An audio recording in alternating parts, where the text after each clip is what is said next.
Olá, bom dia, boa sexta-feira para todo mundo. Depois de uma semana muito complicada, no dia de ontem, Bolsonaro, mais uma lambança. Nós não sabemos o que vai acontecer, mas eu gostaria de dar um bom dia para todos que já estão nos acompanhando e um bom dia especial. Hoje aqui a gente tem uma entrevista mais do que especial com a Sônia Guajajara, que é da Articulação dos Povos Indígenas do Brasil, foi candidata a vice-presidenta da República pelo PSOL, na chapa com o nosso companheiro Guilherme Boulos, com quem já conversou aqui nas nossas transmissões, e a gente convidou aqui com muita honra e muita expectativa a Sônia, além da minha origem, claro, né, mas para a gente conversar sobre o que está acontecendo com os povos indígenas, que já vinha acontecendo, mas notadamente com o coronavírus, com a contaminação, a situação se complica muito.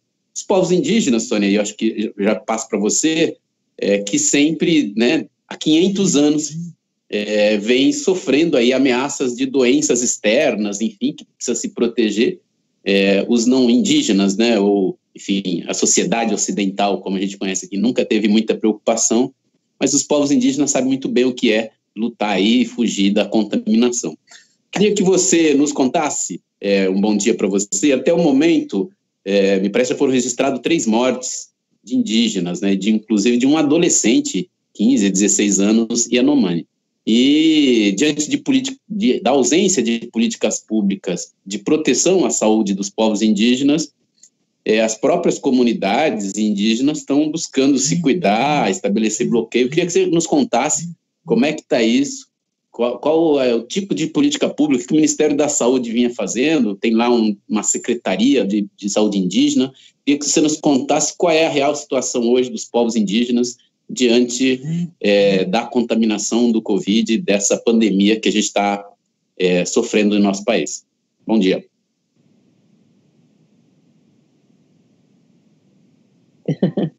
Olá, bom dia, Índio. Obrigada pelo convite, né, para estar aqui conversando com você.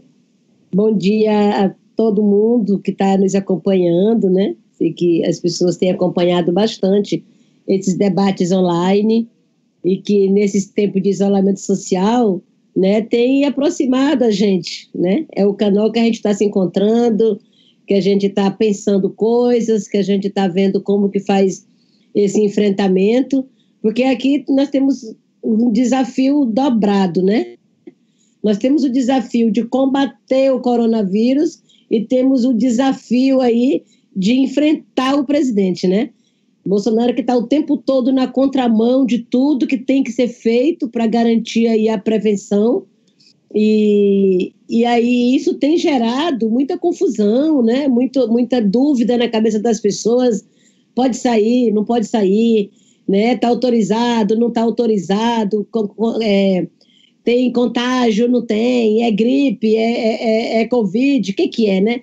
Então, assim, causa muita confusão na cabeça das pessoas isso, né? A gente que tem travado essa luta de orientação, né, para essas medidas preventivas, é um trabalho, assim, gigante, porque além de você orientar as pessoas o que tem que fazer, a gente ainda tem que estar toda hora desconstruindo tudo que o Bolsonaro né, tudo que ele vem falando, tudo que ele vem atrapalhando, sabe? Então, é um esforço realmente, assim, constante, né?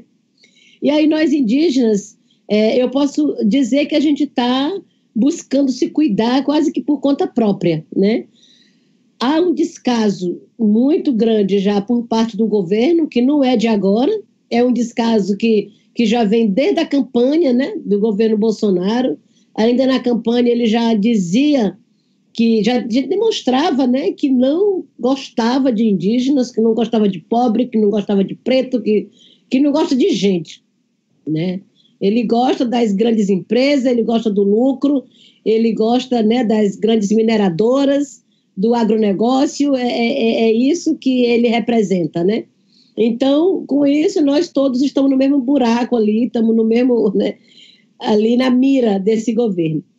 E aí, quando a gente começou a fazer todas essas orientações, fique em casa, né, e fique no seu território, fique na sua aldeia, todo mundo, né, já sentindo essa preocupação do que representa uma pandemia, porque, como você falou no início, a gente já tem um histórico aí, né, muito violento do que representou essas epidemias entre os povos indígenas, devido à baixa imunidade ou à imunidade diferente, né, por conta mesmo da própria alimentação, do convívio mais, né, direto na mata, na natureza.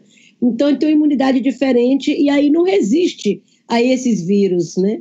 Então, o nosso histórico aí, que vem desde a colonização, a ditadura, né, que esses vírus matou muitos povos, exterminou muitas culturas, né, como a malária, a coqueluche, a varíola, né, o sarampo, a febre amarela, foram doenças que matou muitos povos. Então, quando você vê uma pandemia como essa, né, um vírus chegando, para nós chega como uma avalanche, assim, e que todo mundo busca uma forma de se proteger, todo mundo tenta encontrar um abrigo.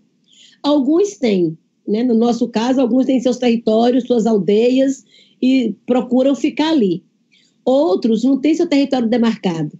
Nós temos muitos indígenas que estão em situação de acampamento, nós temos indígenas em situação de retomadas, né? E que a qualquer momento pode ter uma ordem de despejo. Então, fica todo mundo numa situação assim, também duplicada de vulnerabilidade, né? Nós, enquanto povos indígenas, já estamos dentro do grupo de risco. E quando a gente traz toda essa situação aí de descaso, né, e de políticas públicas que nunca foram atendidas, isso coloca numa situação de extrema vulnerabilidade, né? Então, Índio, não tem como a gente agora combater o coronavírus, né, se a gente não traz à tona também todas essas outras questões, né? Esses ataques, essas invasões que continuam acontecendo, essa violência, né, que sempre aconteceu. Então, é um esforço sempre que a gente tem que fazer de combater o coronavírus, combater a contaminação, né, mas também não invisibilizar todas essas outras pautas, né? Então, os indígenas estão com várias orientações de bloqueios, né? Essa tag que a gente colocou, ninguém entra, ninguém sai, tem dado muito certo, né? Só que aí agora a própria FUNAI lançou uma campanha dizendo, parentes, não bloqueiem as estradas, o Brasil não pode parar. Então, olha só, né?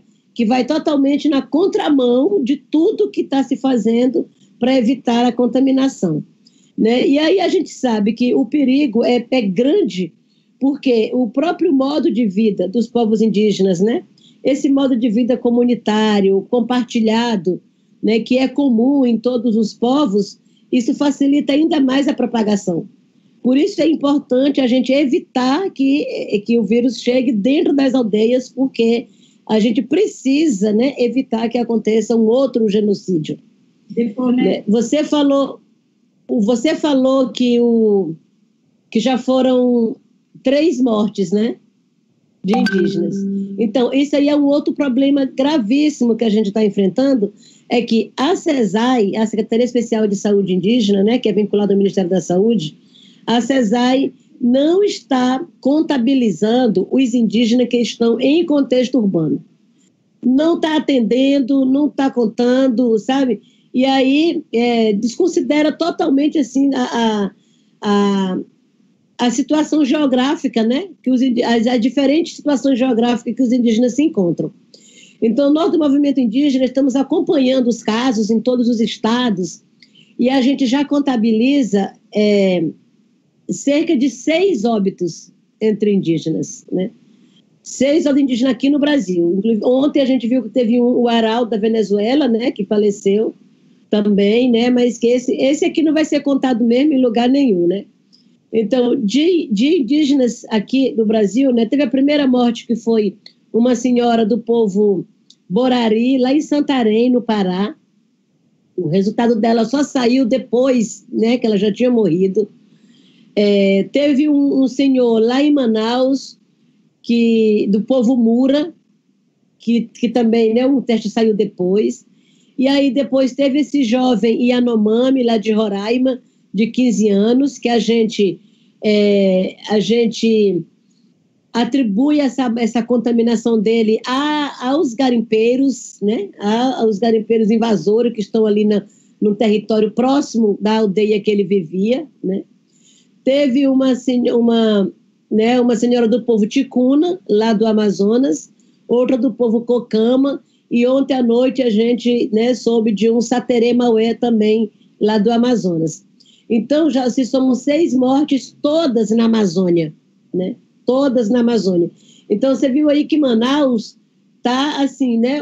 Tá em colapso já, né? Está muito crescente o número de contaminação lá, e diz que entre os povos indígenas, né, já está, tipo assim, num percentual crescente de 156%, né? Se soma 6, mas assim, pelo período que está acontecendo, né, já se soma assim um crescimento muito grande. Então, isso nos alerta, né, nos põe em alerta vários outros pontos. O primeiro, que a CESAI precisa contabilizar, precisa atender, né, os casos de indígenas de forma igualitária, independente de onde esteja. Porque nós temos aí os indígenas aldeados, né, que estão nas aldeias, nós temos indígenas que estão em situação de contexto urbano e temos os indígenas em isolamento voluntário, que são esses que não têm nenhum contato com ninguém ainda, né, que assim, o Estado chama de povos isolados. São 114 grupos de povos isolados aqui no Brasil, aqui na Amazônia, né?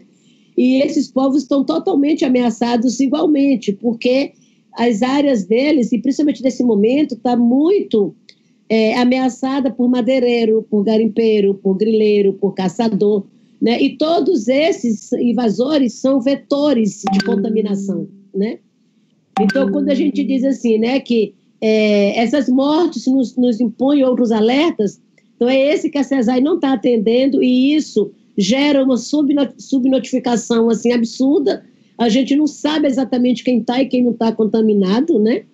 Esses invasores que traz o risco de destruição ambiental e também de contaminação, né? A CESAI ainda não está adotando, né, para identificação de casos o critério de contágio comunitário, né? Nessa altura que já está todo mundo aí, que já se perdeu o controle, ela ainda está tentando buscar referências, né, de contato para saber se foi.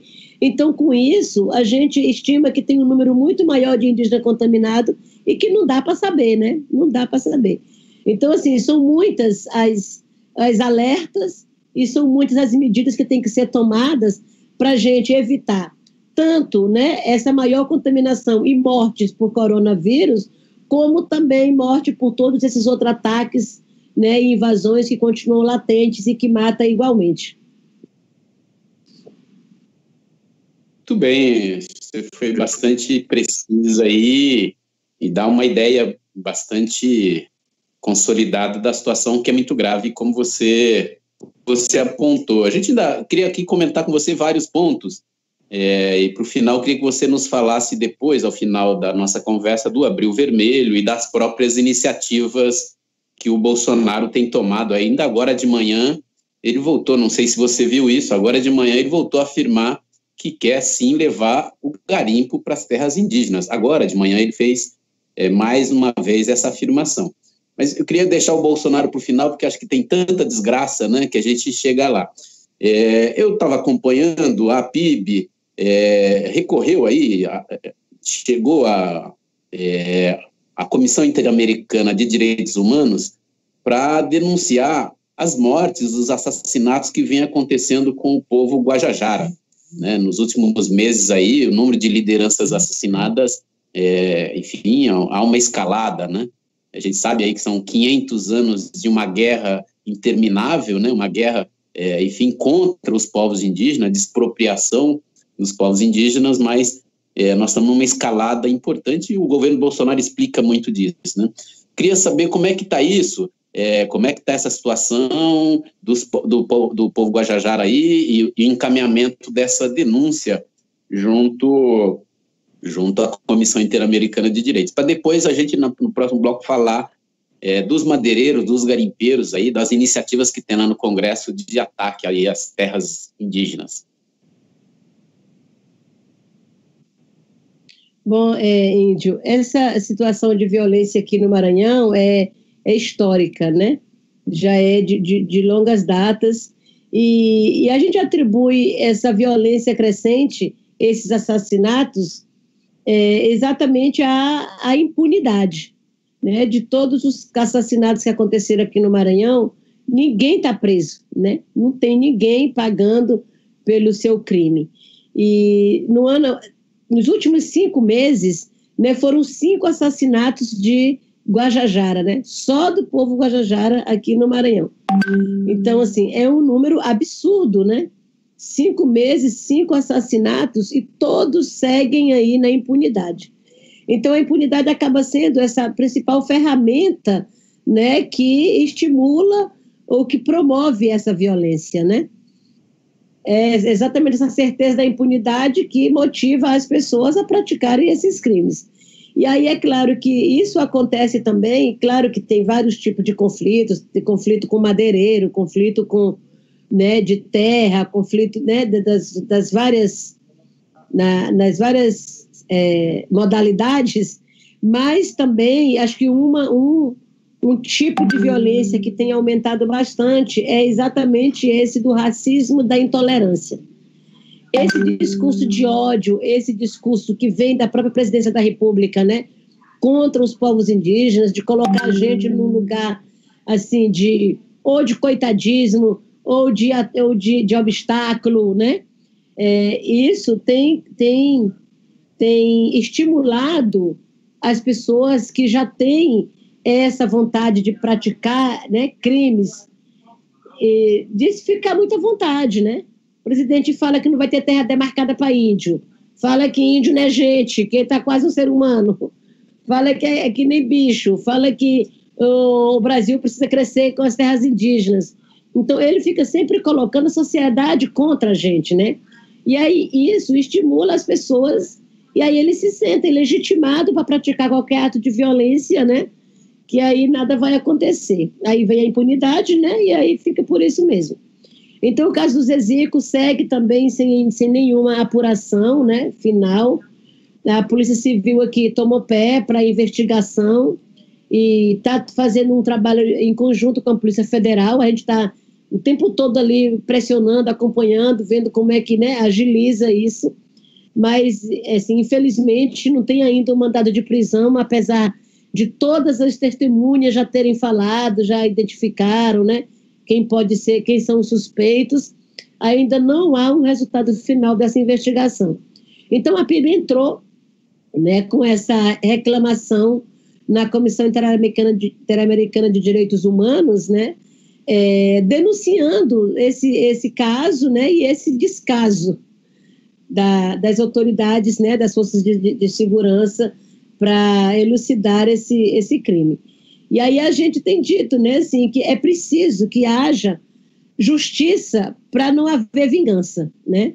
Porque no momento que não há uma justiça pelos órgãos responsáveis, né, os próprios indígenas ali, né, muito magoados, muito, né, com essa sede de se fazer justiça, né, e ela não acontece, eles mesmos já querem, né, partir para uma vingança. E aí, como era a própria fala do Zezico, a gente não pode permitir isso, né? Então, é um trabalho que a gente tem também de acalmar as pessoas, de manter as pessoas ali no equilíbrio, né, para a gente poder evitar mais violência. E o Zezico dizia sempre, gente, nós temos que lutar por justiça, nunca por vingança. Ele falava muito isso para nós na aldeia, ele falava muito para nós nas assembleias, sabe? E ainda no final do ano passado, entre Natal e Ano Novo, teve uma reunião com o secretário de Segurança Pública do Estado, lá na minha aldeia, inclusive, na Araribóia, porque a gente já estava discutindo essa violência aqui no Estado, né? Já tinha acontecido o assassinato do Paulo Paulino, já tinha acontecido os 2 assassinatos ali na BR, na região de Barra do Corda, já tinha acontecido outro jovem, né, morto em Amarante. Então, a gente trouxe o secretário para conversar. O que é isso, né? Flávio Dino publicou um decreto do FT Vida, e aí a gente foi conversar sobre o que era isso, né? Que força-tarefa era essa que ia garantir segurança para a gente. E naquele momento, o Zezico falou, né? E ele trouxe uma denúncia dizendo que tem que se punir, tem que se penalizar todo mundo que estiver cometendo ilícito, independente de ser indígenas, né? Ou de ser indígenas ou não indígena. Porque em caso que se tem indígena envolvido, também tinha que ser apurado e esses parentes tinham que pagar pelo seu erro para evitar que outros pudessem reproduzir essas práticas, né? Então, ele era muito combativo, ele era uma liderança que estava sempre à frente com a gente aqui, e está coibindo de madeireiro, né, e de estar sempre lutando por uma educação de qualidade. Ele tinha acabado de assumir como coordenação regional da Cocalítia, que é a nossa organização interna, né, da Terra Araribóia, coordenação da Comissão de Caciques e Lideranças da Terra Indígena Araribóia. Então, ele tinha acabado de assumir e é uma organização que faz, que é como um guarda-chuva da iniciativa dos Guardiões também, né? E ele sempre esteve muito próximo, muito junto.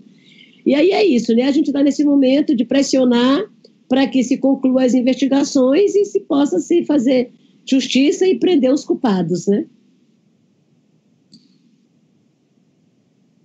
Muito bem, Sônia. Queria aqui, nós estamos com várias pessoas que estão nos acompanhando aqui. Queria passar um recado aqui também, a gente interagir um pouco aqui. A Letícia Maria está dando um bom dia aqui, um grande abraço à Sônia, tem muita admiração pela Sônia. Letícia Maria, o Samer, Sérgio Augusto Sobrinho, precisamos proteger os povos indígenas. A Dida, que é do setorial de mulheres do PSOL, aí, as ideias do período de 1500 em relação aos povos indígenas permanecem nesse país. Dida é uma lutadora aí da luta feminista, da mulher negra, das mulheres, uma referência para nós aqui. A Ruth Dias, o presidente não se importa com a nossa nação. Alexandre Caso, dando um bom dia aí para Sônia Guajajara. Cláudia Marico, bom dia, Índio, bom dia, Sônia Guajajara. Juventude Ocupe, Juventude Socialista aqui, a Juventude acompanhando. A Sônia é uma das principais lideranças dos povos indígenas no Brasil, uma referência da organização dos povos indígenas que vem se organizando, né? Avançou no seu processo de organização, e a Sônia não é apenas uma liderança nacional, é uma liderança internacional, uma pessoa, enfim, que as organizações das Nações Unidas, os fóruns internacionais, não é nenhum favor, né? É reconhecimento da importância dos povos originários e do massacre de 500 anos que se faz aos nossos povos indígenas, enfim, então, que tanto resistem e tantos aprendizados trazem aí a quem luta no país por justiça, por igualdade, enfim, para uma sociedade dos comuns, que eu acho que é o maior legado aí dos nossos povos indígenas. O Cacá aqui também mandando bom dia, guerreiros.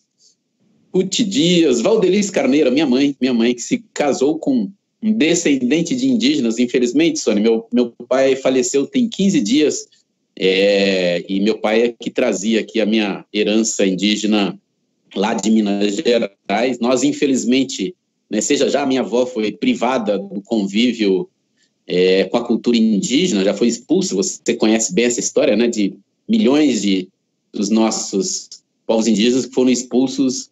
Muita gente interage aqui, você, índio, não sei o quê.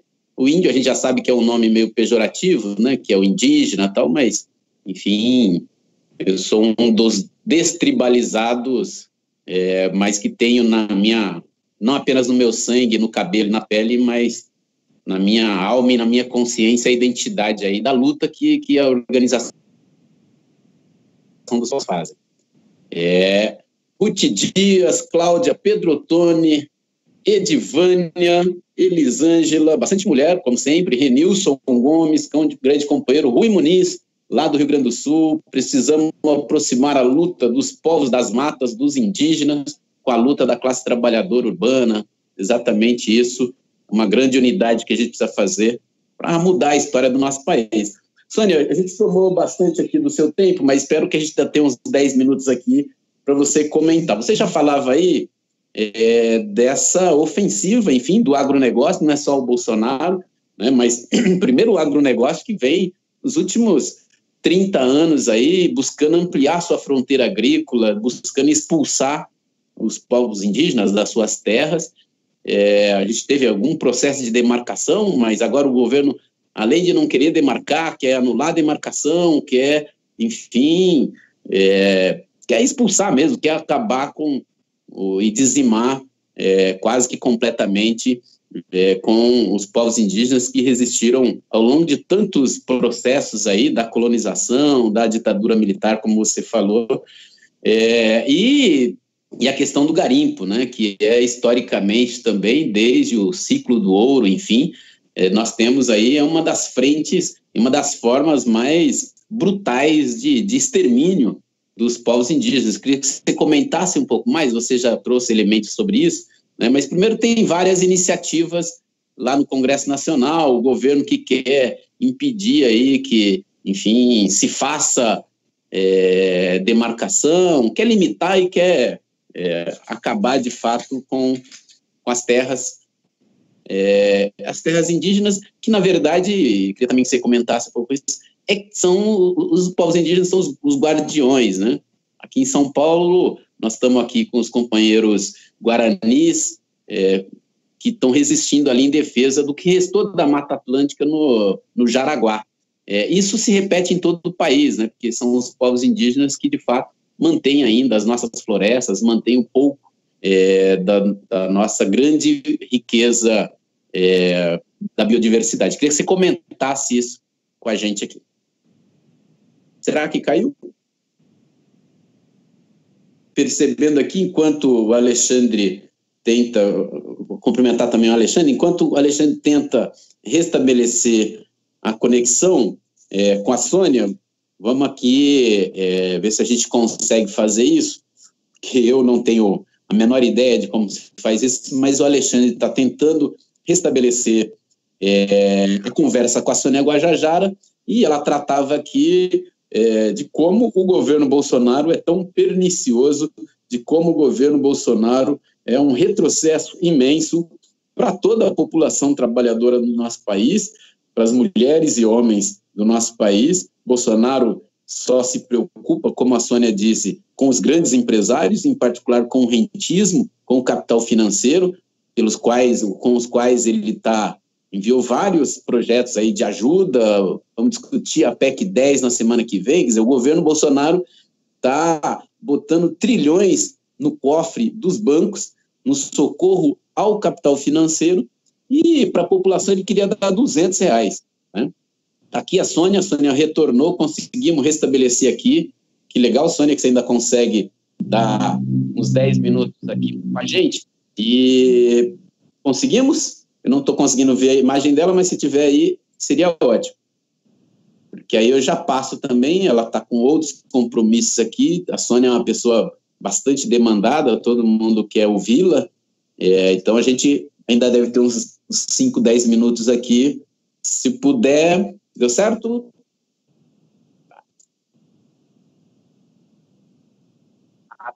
Tá voltando. Pois então a gente quer aqui, obrigado Alexandre. Alexandre é nosso companheiro aqui que faz a nossa retaguarda aqui, companheiro muito valoroso que nos garante aqui que a gente consiga conversar com os nossos convidados. Mas o que a Sônia dizia sobre a situação dos povos indígenas, ainda tem aqui algumas questões, acho que caiu novamente, né?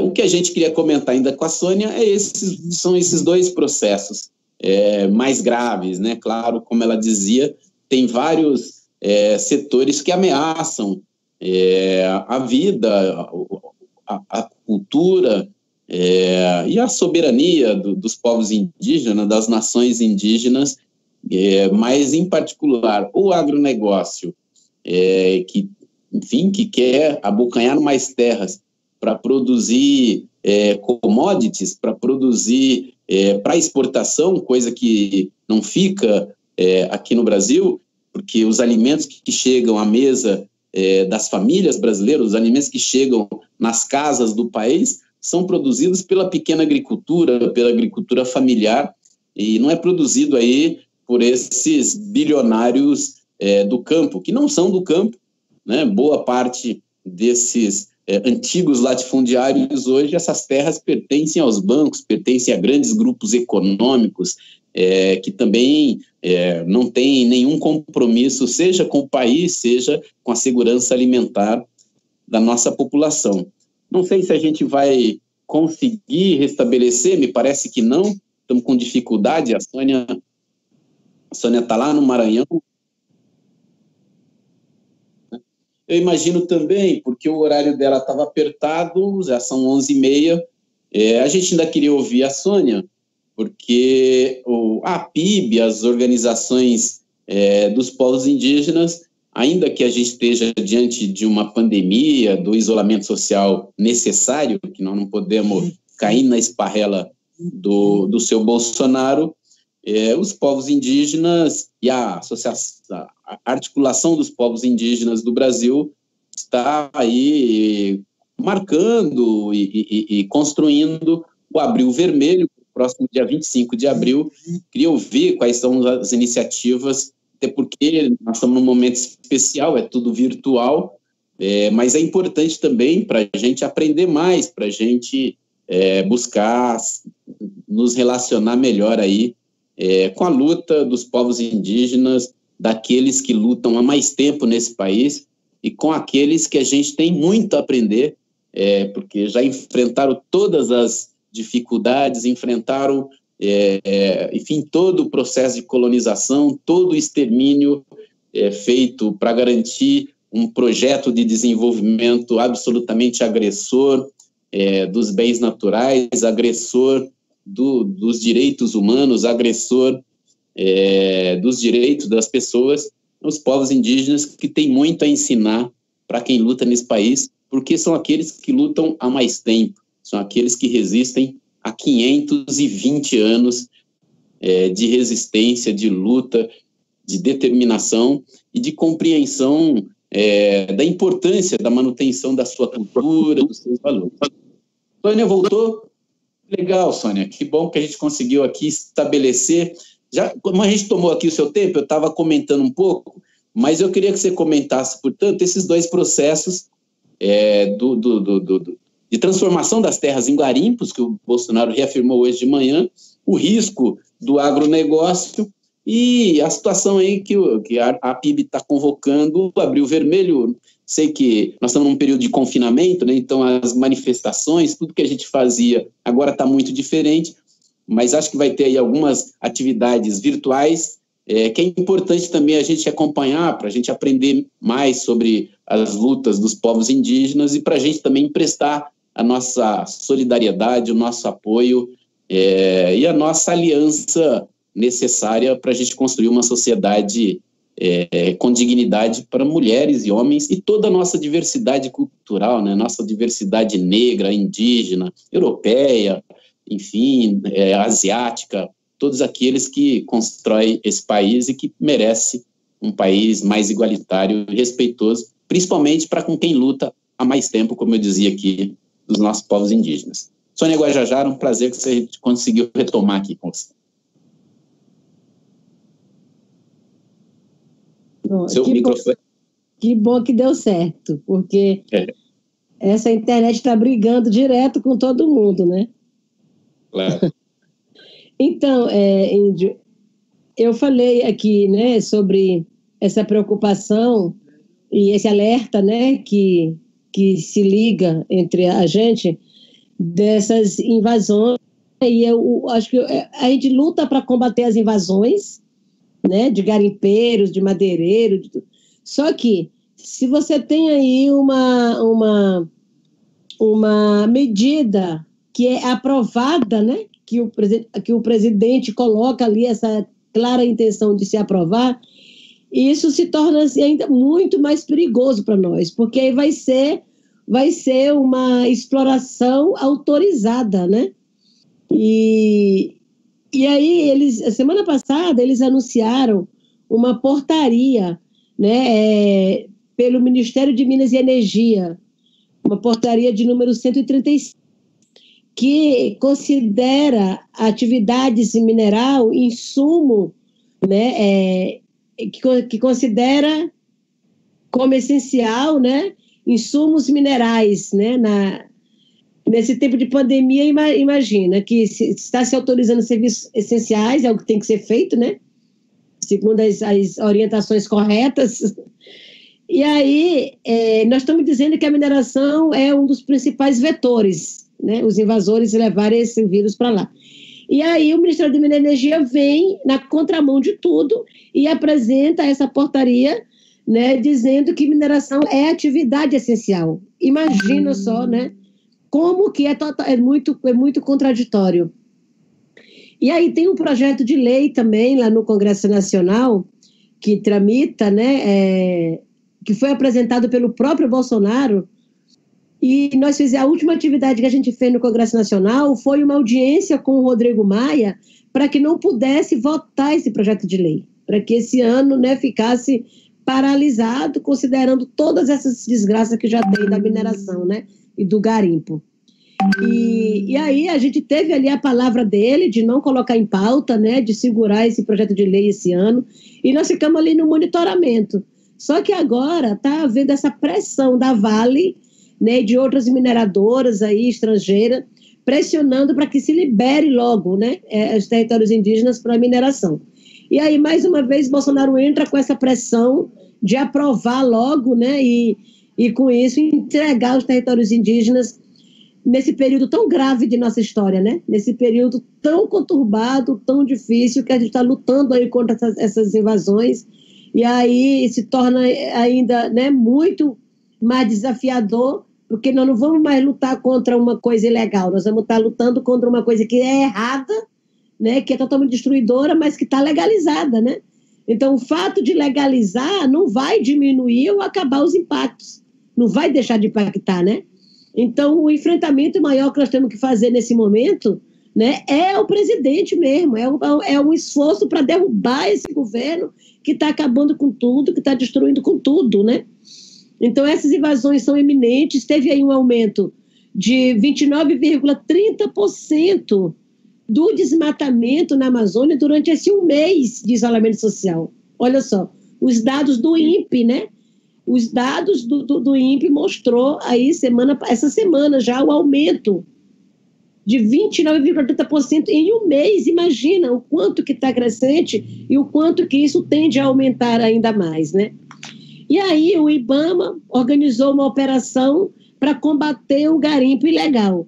Lá nos Yanomami tem cerca de 20 mil garimpeiros ilegais dentro do território indígena. Olha só, né, o perigo. E aí, o que o ministro do Meio Ambiente fez? Não sei se tu viu isso. Demitiu o diretor do IBAMA que organizou essa operação. Então, vê que está tudo realmente assim, né? Muito, muito na contramão do que tem que ser feito, né? E aí nós estamos aí convivendo sempre com essas invasões, com todas essas situações que, além de destruir o meio ambiente, além de violentar, né, os modos de vida, ainda tem o risco da contaminação, né, sempre. Então, por isso que a gente lançou aí o Abril Vermelho, porque a gente não pode, de forma alguma, deixar o Abril Indígena passar em branco, sem a gente trazer essas pautas que estão abertas, né, para a visibilidade, para que as pessoas possam continuar sabendo o que está acontecendo, né, que o foco no coronavírus não pode invisibilizar todas essas outras que estão aí, essas pautas que continuam abertas e perigosas, né?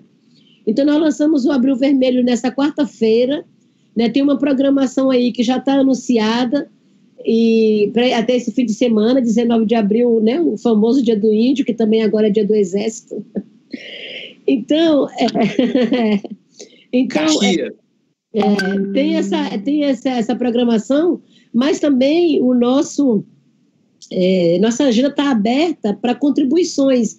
Pessoas que querem apresentar atividades, que querem fazer alguma coisa, podem inscrever no link que está aí divulgado nas nossas redes, né? Na página da PIB, da COIAB, da Mídia Índia, na minha página, na página da Mídia Ninja, né? Está ali o link para inscrição de atividades. Então, nós estamos organizando tudo numa programação geral e vamos divulgar essa programação e as pessoas vão estar livres para estar acompanhando, né, os debates, as transmissões direto da aldeia, né, o cantos, várias coisas que as pessoas estão trazendo para a gente que vai possibilitar as pessoas de conhecer um pouco mais, né? Tanto da violação e violência, né? As denúncias que a gente tem que fazer, mas também da nossa vida, da cultura, do nosso modo de vida, né? Então é muito importante que as pessoas acompanhem nesse momento. Tem a nossa vaquinha que está aí online também, a vaquinha da PIB para as pessoas colaborarem. Nós estamos com uma demanda muito grande, muito gritante nas aldeias, que é de garantir a segurança alimentar das pessoas, né? No momento que você diz fica em casa e o povo fica na aldeia, mas aí gera uma outra, né, situação que também precisa ser resolvida. Então a gente, né, faz essa campanha também aí, durante o Abril Vermelho, vamos estar passando para que as pessoas possam colaborar das mais diversas formas. Porque conhecer também, né, ajuda a pessoa a entender como a causa como sua, né? E aí nós vamos estar também realizando o acampamento Terra Livre online. Né? Aconteceria em Brasília, de 27 a 30 de abril, e aí agora, nesse mesmo período, nós vamos estar com uma atividade intensa, né, esses 3 dias também, para poder a gente não deixar de realizar, né, essa tradicional mobilização. O acampamento Terra Livre, que já é considerada a maior assembleia dos povos indígenas do Brasil, né, e é a primeira vez que vai acontecer online, assim, mas que a gente está se readaptando, a gente está se inovando, né, se reinventando, e estamos agora nesse momento, nessa luta para além de demarcar, como dizem os meninos da mídia índia, para além de demarcar as terras, demarcar também as telas, né, e aí todo mundo se fortalecendo nas redes sociais.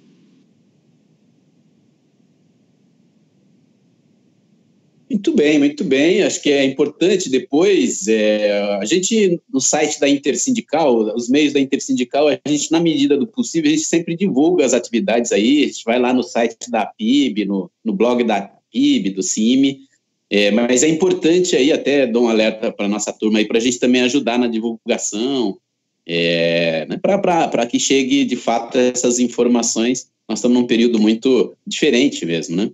Lembrar também, Sônia, aproveitar que a gente está conversando aqui, hoje, 17 de abril, completa 24 anos do massacre do Eldorado de Carajás, né? Aquele dia tenebroso, enfim, que hoje, os últimos anos, o 17 de abril era sempre um dia muito importante da luta dos trabalhadores, né, do campo e da cidade, e os povos indígenas sofrem também no mesmo contexto aí do massacre dos povos do campo, né? Parece aí a Comissão Pastoral da Terra está divulgando os levantamentos aí enfim, de toda a violência no campo contra a população. Eu queria te agradecer bastante, Sônia, queria chamar todo mundo aí a entrar lá nas redes da Sônia Guajajara, da PIB, né? A PIB, né, participar da vaquinha aí, da PIB, enfim, se somar nas iniciativas, né, conhecer, como diz a Sônia aí, as lutas dos povos que lutam há mais tempo nesse país, que resistem há mais tempo nesse país e que tem muito a ensinar àqueles que querem construir uma sociedade mais justa. Te agradeço muito, Sônia.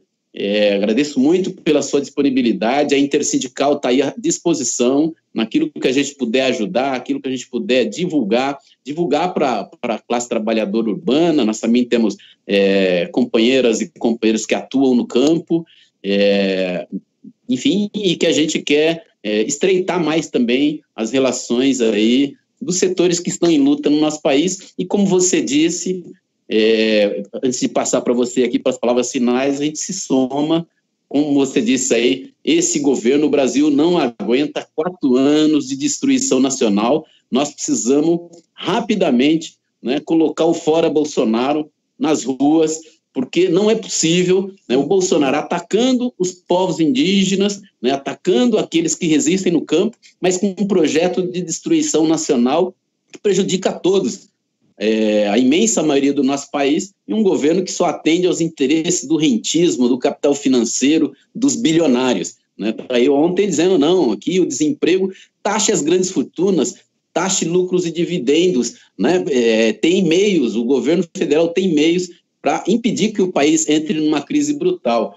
E o povo brasileiro, como os indígenas, nós não vamos morrer de fome em casa, nós vamos fazer luta coletiva com um projeto político para alterar as relações de força nesse país e construir a sociedade dos comuns, como a gente sonha para o nosso país. Queria que você fizesse aí a saudação final, o seu recado final, sei que a gente já tomou bastante do seu tempo, te agradecer mais uma vez e agradecer a todos que nos acompanhou. Na semana que vem nós vamos ter aqui várias entrevistas, vários convidados especiais, e hoje uma pessoa aí mundialmente importante da luta dos povos originários no Brasil e no mundo.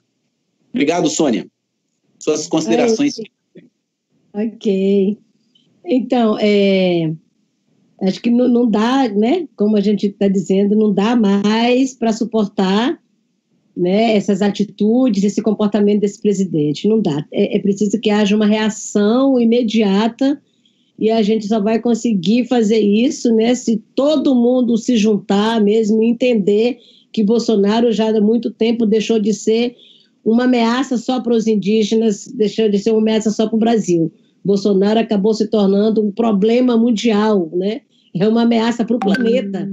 É o cara que nega as mudanças climáticas, que nega povos originários e que nega coronavírus, né? Então, é o cara líder da negação de tudo que é, né, de garantia de direito, né? Ele acaba indo na contramão de tudo. E aí eu queria só passar um pouquinho do que a gente vai ter esse final de semana, né? Que nós vamos ter o Festival Amazônia, que começa amanhã, vai estar sendo divulgado aí nas nossas páginas, né? Também na página do Greenpeace, da Mídia Ninja, da Mídia Índia, né? A gente vai retransmitir, né, de um canal do YouTube, que, aliás, vai ser transmitido do Twitter do Greenpeace, e nós vamos estar retransmitindo em várias outras páginas, né? O Festival Amazônia. E aí vai ter o Festival Remix Demarcação Já, no domingo, que vai ser o domingo inteiro, 15 horas de música e interação. Vai ter artistas indígenas, não indígenas, né? E falas, debate. E aí, durante todo o dia, né? Vai começar às 10 da manhã, vai até... Não, 9 da manhã, vai até 11h30 da noite. E aí é o DJ Man que está puxando esse daí pra gente, organizou muitos. Vai ter Zélia Dunca, vai ter a Cel, vai ter a Joana Ticuna, a Caê Guajajara, vai ter eu lá falando, já para encerrar o festival, o Felipe Milanês, jornalista, e o último show da noite vai ser o Gilberto Gil, né? Ele vai entrar às 11 horas, fazendo um show pra gente, e aí eu vou encerrar junto com ele essa atividade de domingo, né, do 19 de abril. Então, esse final de semana aí tem essas coisas acontecendo, né, Festival Amazônia e Festival Remix Demarcação já dentro da nossa programação do Abril Vermelho. E aí nós vamos atualizando a programação, tá? Para todo mundo ir acompanhando. E valeu, Índio, muito obrigada, tamo junto, viu? E seguimos aqui, né, para a gente fazer esse enfrentamento que tem que ser feito para juntos a gente dizer fora Bolsonaro. Muito bem, quero mais uma vez agradecer a você, Sônia. A gente vai ver aqui como a gente também se soma aí, ajuda a divulgar, e apoiando e aprendendo também com as lutas e as organizações indígenas dos povos originários do nosso país. Um bom final de semana, um bom Abril Vermelho, um bom dia aí de manifestações. Que honra, né? Você terminar aí com o Gilberto Gil, um dos figuras importantes da cultura popular, e parabéns por todas as iniciativas da APIB, da Mídia Índia, de todos os parceiros aí que você, ao longo dessa trajetória militante e de luta, conseguiu construir de parcerias. Conte conosco, obrigado a todos que nos acompanhou aqui, voltamos na segunda-feira, mas as nossas páginas vamos também ajudar aí, vamos publicar depois aí a programação aí também nas nossas páginas, mas a nossa live volta na segunda-feira. Bom final de semana para todo mundo, bom Abril Vermelho, fora Bolsonaro, fique em casa, defesa da vida, defesa da igualdade, defesa da dignidade humana, para povos originários e para todos aqueles que não vivem da exploração do trabalho alheio, para todos aqueles que não vivem da especulação financeira, para aqueles que vivem do seu próprio trabalho, para aqueles que querem manter a sua cultura, os seus valores, e não abrir mão da vida, e não abrir mão da sociedade dos comuns, dos bens naturais, dessa relação que é orgânica do homem com a natureza, né? Da humanidade com a natureza, que é tudo uma coisa só, nós somos parte da natureza. Obrigado, Sônia, parabéns aos povos indígenas e agradecer a todo mundo que nos acompanhou.